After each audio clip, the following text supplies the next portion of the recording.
moments a moment ago. Fireworks, pyrotechnics, you name it. This crowd is ready as their guys get set to match up between the Green Bay Packers and the Jacksonville Jaguars.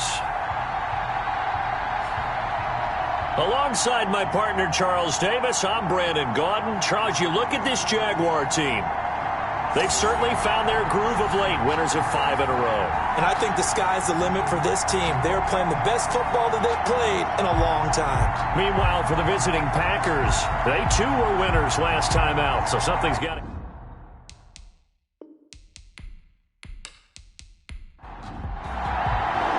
Here we go, the final week of the NFL season. Week 17 is underway. And he won't quite make it to the 25. So here comes the Packers offense now onto the field. They'll be led out by a first-round pick in the 2020 draft out of Utah State. This is Jordan Love. Well, we've hit that bittersweet week of the NFL season, haven't we? The last week of the regular season, week 17. Come on, Brandon. Can he win the MVP? Can he do it here in this last game? Well, he's got to make a strong impression here in the final week. It's an interesting race. My MVP ballot is at the top of my email right now, and I'm not voting until we've seen all the games here today. I like that. I respect a man that waits until the season is over, doesn't turn it in early.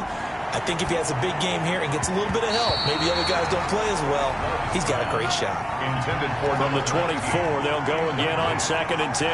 Brings up 2nd and 10. To throw again, Love. And that one got tipped, kind of threw everything off. It brings up 3rd.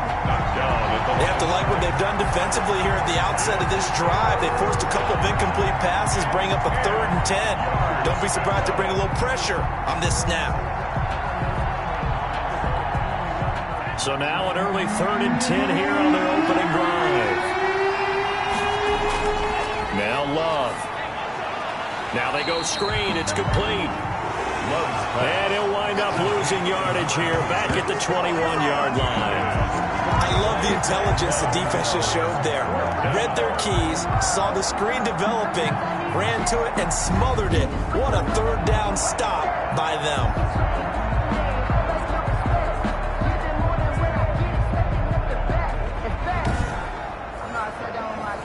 On now is the Packers punter. He'll kick it away after a 3-and-out on the opening drive of the game. They only punted twice in the win last week as he gets this one away. And a fair catch called for and made just inside the 35-yard line. So possession goes over here on the punt. And the Jaguars go on offense, 1st down and 10. So here are the Jags now set to get their first drive. They will be led out by a 2nd-round pick in 2019. Out of Missouri, it's Drew Lock. So they'll come up 1st and 10 now from the 33. What I enjoyed this week is that you asked to talk to his offensive center before the game and find out a little bit more about him and what the relationship is. And that was a pretty positive story, wasn't it? Yeah, and really what I took away from that is just how it is permeated throughout the entire offensive line, the relationship they've had. It's really a group that's in sync. They care about him. That's the thing. They really care. And when you care that much, you're going to play that much harder for him and give him a better chance to lead the team to wins.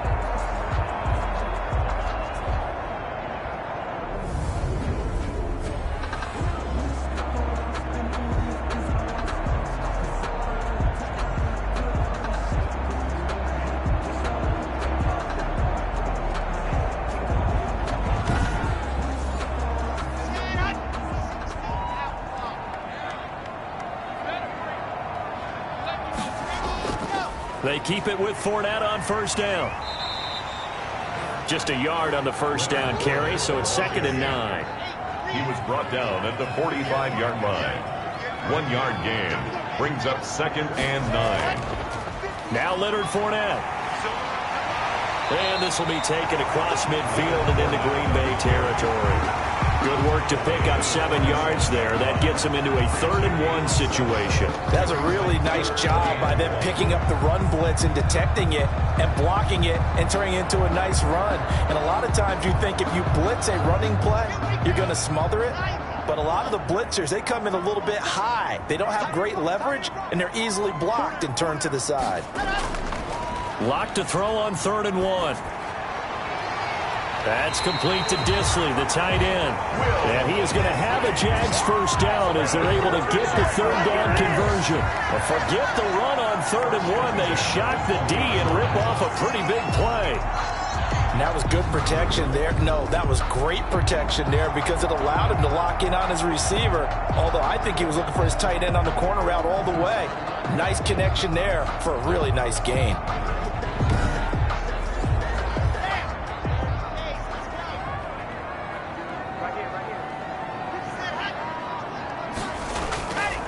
Fournette, a first down carry. And he's only going to get a yard from the 20 to the 19.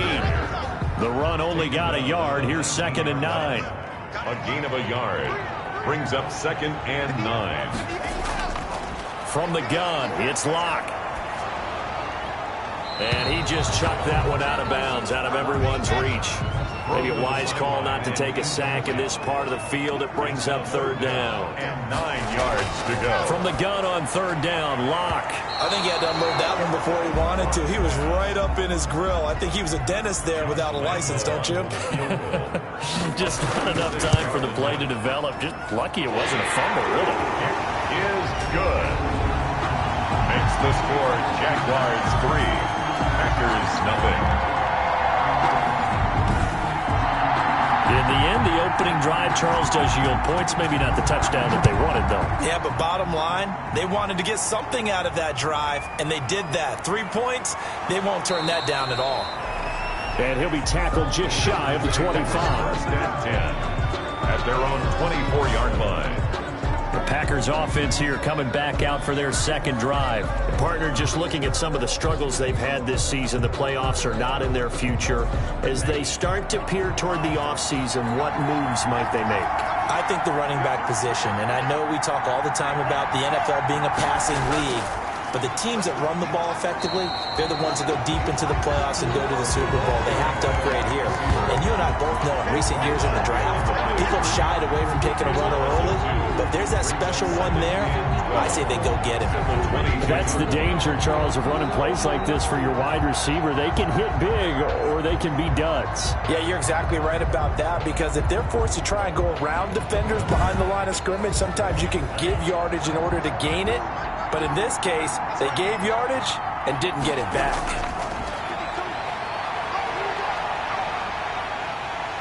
Now the pressure comes and he goes down. Just inside the 10, back at the 9. 2 sacks last week, another one right here. He's been unblockable lately, and I think that goes all the way back to not just his offseason, but the film study he's been doing during the week, because I think he's found matchups that he likes, and he's capitalizing. And a few times he's even defeated double teams. He doesn't care at this point.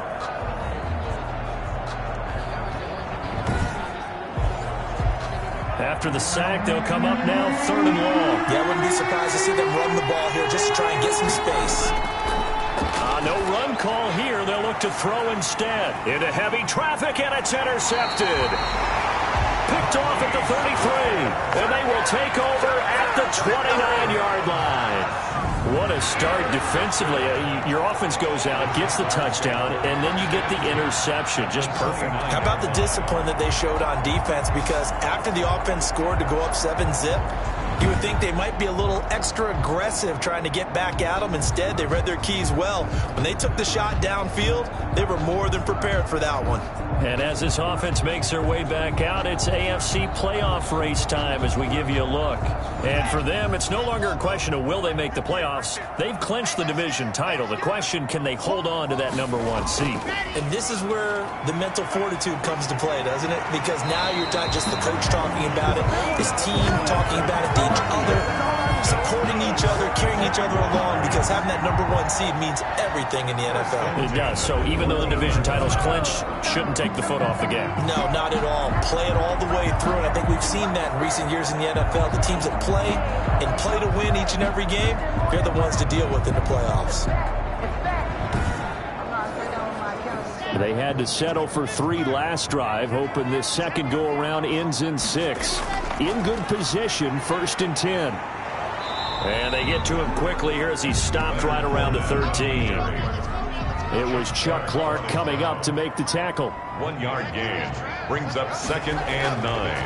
On 2nd down, here's Fournette.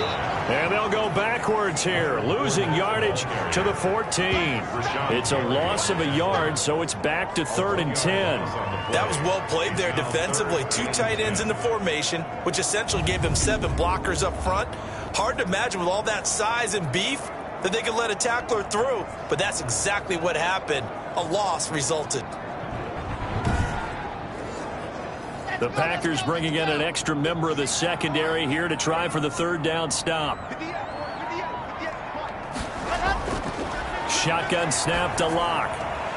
This will be caught just inside the 10. And he's got this inside the 10 to the 9 before he's out of bounds. Timing is everything, and they work on this cut all the time. They work on all the timing patterns, and this time it paid off for him. Worked him to the center of the field, cut it to the outside, ball's delivered, gets both feet down for the completion.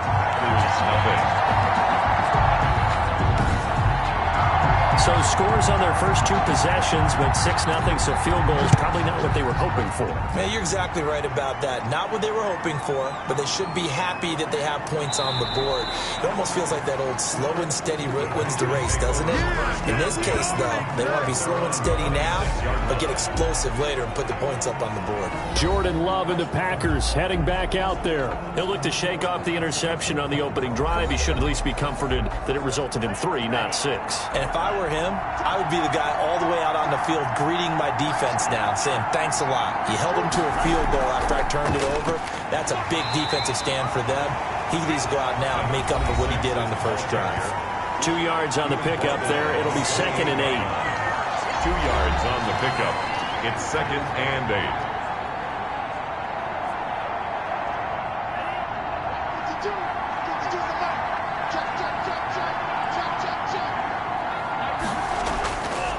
Love looking to throw it. Firing quickly here, and that's complete. That one a 1st down pickup of 8. Number 88. An 8-yard pickup. And a Packer 1st down.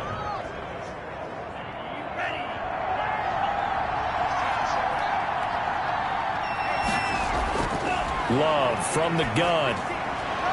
Going to throw right side here. Complete.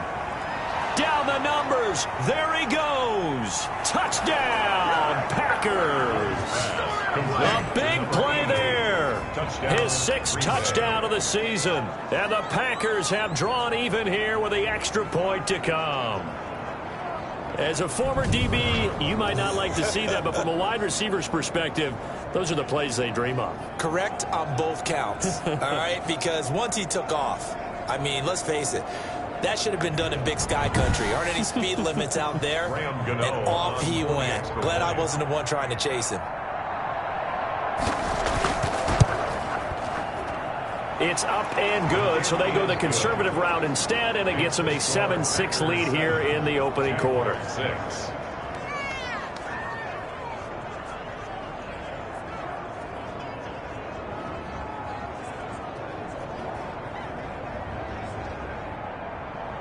The kickoff unit is out on the field, and they will send this one away. And this carries into the end zone. And this will not be brought out. It's a touchback.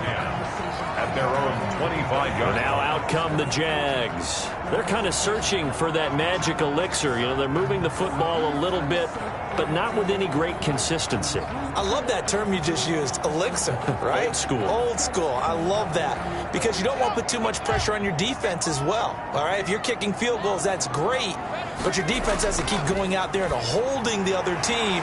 You're not giving them any cushion to work with, and that gets tougher and tougher as the game goes along. Put the ball in the end zone and get 6s. That's the ambrosia that they're looking for. Ambrosia, and trying to erase this deficit. Give him a couple on the carry there. 2nd and 8. Well, any lane that might have been open there was closed pretty quickly, and that was because the defensive front, they won that battle at the point of attack at the line of scrimmage. They used great leverage, held their spot, and stacked him up. The last run good for 2. Here's 2nd and 8. A first carry for the Fordham Ram, Chase Edmonds. And he is met at the line of scrimmage, and he goes down right there. 2 runs in a row, but only 2 yards to show for it. Now 3rd and 8. Throwing his lock on 3rd down. He'll get this underneath to Edmonds. And he can only manage to take the football to the 40, and that is well shy of the first down marker. 3 yards, all they could muster there, and it'll bring up 4th down. Well, offensively, that's the mismatch that you want. You want to force a linebacker to try and cover your back out of the backfield, out in some open space. But linebackers nowadays, they run like backs, and they take a lot of pride in covering. What a nice play he made there in the open field. An update from a game going on in Indianapolis. Now, you saw the score at the bottom of your screen a moment ago. We got a good one going on there. Patrick Mahomes, a first-quarter touchdown pass in that one. He was only asked to punt once in the victory last week as he sends this one away. And a nice special teams job here. This is going to be down inside the 10 at the 7-yard line. I absolutely love the flexibility of these punters. Their leg drive, able to get it way up in the air. And that allows their punt team to get down there and down it inside the 10 because they've had some time. The Green Bay offense now about ready to take possession here. And they're hoping to redo their efforts in the last drive when they got into the end zone. And just think of what it's like now on the sideline, because when you score a touchdown, you have to go over and look at the tablet and see what you did on the last drive. When you scored points, it's a whole lot better view than when you're trying to figure out how to fix things there. They'll lose a yard there, and it's 2nd and 11. This defense is a difficult one to prepare for, one of the best in the league. They'll come at you from all angles, and they did a nice job there stopping him for a loss.